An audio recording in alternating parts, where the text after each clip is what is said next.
రామప్ప ఆలయం వద్ద స్థానిక మహిళలతో విశ్వ సుందరీమణుల కాళ్లు కడిగించడం హేయమైన చర్య అన్నారు బీఆర్ఎస్ మాజీ ఎమ్మెల్యే గొంగిడి సునీత.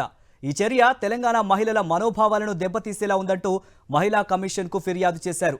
సీతక్కతో పాటు మహిళా మంత్రులు ఆ పని చేసి ఉంటే బాగుండేదని వ్యాఖ్యానించారు. పోరాటాల పోరుగడ్డలో మహిళలకు జరిగిన అవమానంగా తాము భావిస్తున్నామన్నారు. అన్య మతస్థులను ఆలయాల్లోకి ఎలా అనుమతిస్తున్నారని ప్రశ్నించారు. గతంలో ఇందిరాగాంధీని గురువాయూర్ ఆలయంలోకి యేసుదాసును అయ్యప్ప టెంపుల్లోకి అనుమతించలేదని గుర్తు చేశారు గొంగిడి సునీత.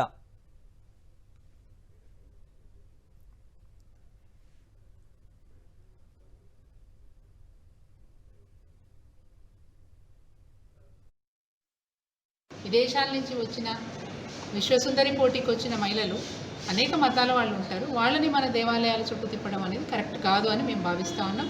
ఇది మన కల్చర్కి, అంటే మన సాంప్రదాయానికి, మన పద్ధతులకి విరుద్ధంగా ఈ ప్రభుత్వం తీసుకున్న నిర్ణయాన్ని మేము నిరసిస్తూ, ముఖ్యంగా మహిళల్ని ఆత్మగౌరవాన్ని దెబ్బతీసే విషయంగా ఈ విషయాన్ని మేము భావిస్తూ ఉన్నాం. ఓరుగల్లు ప్రాంతం ప్రసిద్ధికెక్కిన ప్రాంతం. రాణి రుద్రమాదేవి మరి పోరాటం చేసిన గడ్డ, ప్రసిద్ధికెక్కిన గడ్డ. అలాంటి గడ్డ మీద ఇలాంటి అవమానకరమైనటువంటి సంఘటన జరగడం, అదేవిధంగా గతంలో